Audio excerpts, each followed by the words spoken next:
Le devoir le plus important du croyant. 1 Pierre 4, versets 8 à 9 nous dit « Avant tout, ayez les uns pour les autres une ardente charité, car la charité couvre une multitude de péchés.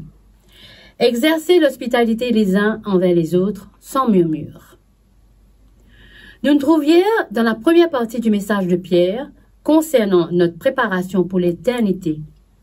En cette fin de temps, que Dieu encourage-nous à être sérieux, lucides et sobres dans notre vie de prière. Aujourd'hui, nous pouvons poursuivre ce message-là et nous trouver à quel point notre relation avec les autres est important dans notre marche vers l'éternité.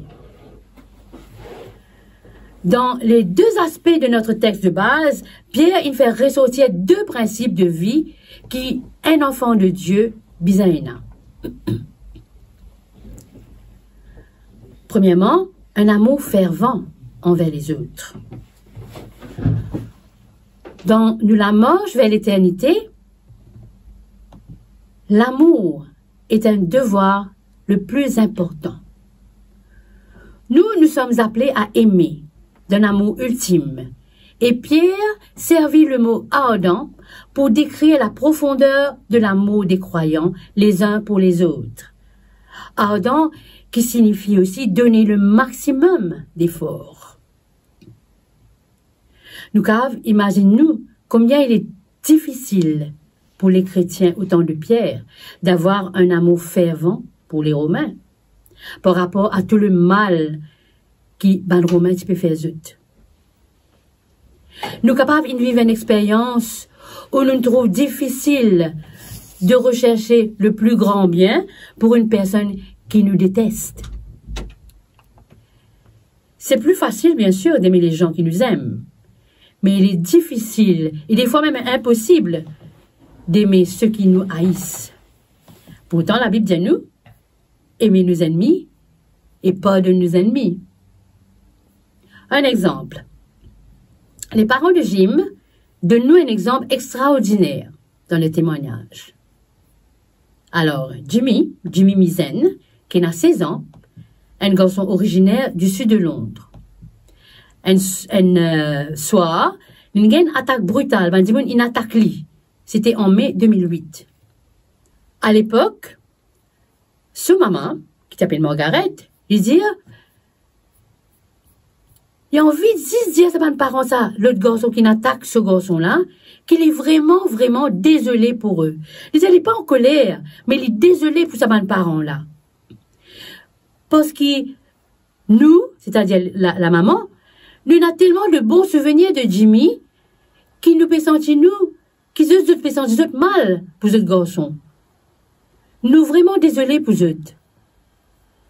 Et ben, dis-moi, tu peux demander qui fait, il n'est pas en colère. Mais les autres qui la colère a tué mon fils. Si moi tu es en colère, moi tu peux commencer à garçon-là. Il y a trop de colère dans ce monde. À l'occasion du premier anniversaire du meurtre, le père de Jimmy déclare ceci.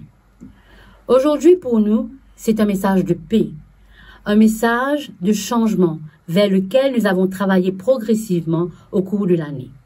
Si la volonté de ce pays le permet, nous pouvons changer la situation. Et cela concerne tout le monde. Si quelqu'un est tué dans votre parc local ou dans votre magasin local, alors cela vous concerne. Nous ne sommes pas arrivés là du jour au lendemain. Ce problème est le résultat de 20 ou 30 ans de mode de vie de la société. Mais nous pouvons le changer. L'amour chrétien, c'est quelque chose qui nous bisait travail. Tout comme un athlète, il peut travailler sur ses compétences, nous bisait travail. C'est pas une question de sentiment émotionnel, mais de volonté dévouée. L'amour chrétien signifie qu'il nous traite les autres comme Dieu nous traite. Quelles sont les choses les plus merveilleuses qui arrivent lorsque nous nous aimons d'un amour fervent? Le texte continue de Pierre à dire qu'une multitude de péchés est couverte. Qu'est-ce que cela signifie? Premièrement, cela signifie que lorsque nous nous aimons, nous ne haïssons pas, nous pas faire du mal et ainsi nous ne péchons pas. Deuxièmement, Cela signifie que lorsque nous aimons, nous vivons avec un esprit de pardon. Nous ne pouvons pas vivre avec un esprit de rancune et impardonnable. Troisièmement, cela signifie que lorsque nous aimons, nous avons plus de chances d'atteindre ceux qui nous font du mal et ainsi les conduire à Christ et conduire à une vie d'amour. L'amour attire sur nous la miséricorde de Dieu. L'amour ne veut pas que les autres soient exposés. L'amour couvre une multitude de péchés et s'efforce de supprimer les barrières entre les personnes. L'amour fervent qui couvre le péché est mentionné pour la première fois dans Proverbes, chapitre 10, verset 12. La haine suscite de querelles, mais l'amour couvre tous les péchés. En d'autres termes, la seule condition pour avoir un amour fervent est le pardon. Nous ne sommes pas capables d'haïr et pardonner en même temps. Ainsi, si nous pardonnons, la haine disparaît et nous capables plus clairement recherche le bien spirituel de la personne. Pierre ajoute au texte un point très pratique qui nous donne le deuxième point, la nécessité de l'hospitalité. C'est une façon de rendre l'amour plus concret et de le mettre en action. Ben, premier croyant, tu peux ouvrir toute la porte de la maison, les uns les autres. Sinon, l'église, c'est qu'on a du mal à survivre. Et la Bible décrit l'hospitalité comme le fait d'accueillir des étrangers dans sa maison. Ce qui était une pratique courante au 1er siècle. Afin qu'il y ait un chrétien qui est en voyage, c'était toujours un endroit accueillant pour dormir et manger. Et ainsi, Pierre t'y demandait, exercer l'hospitalité les uns envers les autres sans murmure. L'apôtre Jacques aussi avait appelé les gens qui étaient dispersés à cause de la persécution à prendre soin les uns des autres et à ne pas se plaindre. Il les rappelait que la venue de Jésus si proche et ils disaient sans attitude les uns envers les autres parce que ces gens faisaient la guerre et se battaient les uns contre les autres. Et Jacques disait, vous aussi, soyez patients, affermissez vos cœurs, car l'avènement du Seigneur est proche. Ne vous plaignez pas les uns des autres, frères, afin que vous ne soyez pas jugés. Voici, le juge est à la porte. Jacques, chapitre 5, versets 8 à 9. Aujourd'hui encore, nous sommes prompts à nous plaindre lorsque Bandimoun demande de notre temps, demande de notre attention, demande nos biens. Mais c'est vraiment le moment où notre amour est mis à l'épreuve. Si nous avons envie de maintenir une église aimante et attentive, un ministère dynamique, nous devons pratiquer la communion fraternelle dans nos maisons. Nous devons être témoins de la gentillesse et être accueillants envers les autres. En fait, la Bible encourage à utiliser nos maisons comme des centres de fraternité, de communion et d'épanouissement pour les autres. Et nous donne beaucoup d'exemples du temps de Jésus. Par exemple, nous pouvons trouver dans Luc 24, versets 30 à 31, Luc 22, verset 11, Luc 4, verset 38 à 41, qui m'ont invité à lire. Nous te dire la dernière fois que le cœur du ministère de Jésus est la vie éternelle. Et tout au long de son ministère terrestre, il prépare ce bon disciple pour l'éternité. Il nous donne beaucoup d'exemples de la façon dont ce type vivre en attendant sa seconde venue.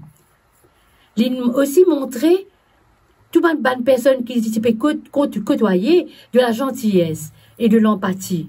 Il montre un véritable amour en guérissant, en nourrissant, en étant compatissant, en intercédant auprès du Père, en chassant les démons et bien d'autres actions d'amour. Sa mission était de servir les pauvres, les malades et les personnes en détresse.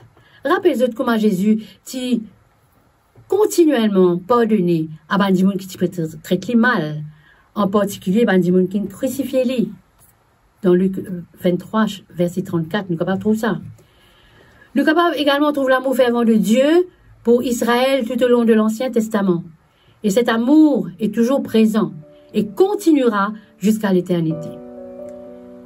Jésus avait exhorté ses disciples à suivre ses pas en leur disant que l'un des deux commandements les plus importants est de s'aimer les uns les autres, comme lui, il nous a aimés. Le même commandement et la même exhortation s'appliquent à nous aujourd'hui. Dieu a envie de voir notre amour en action, pas seulement comme une croyance ou une sorte de connaissance, mais comme une réalité dans nos vies.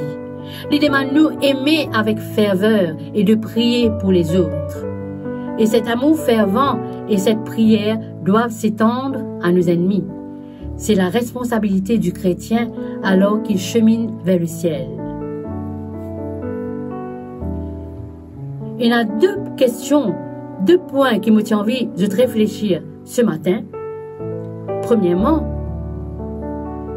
nous devons fermer les yeux sur les péchés des autres et être toujours prêts à pardonner, quelles que soient les circonstances. Que pensez-vous de cela?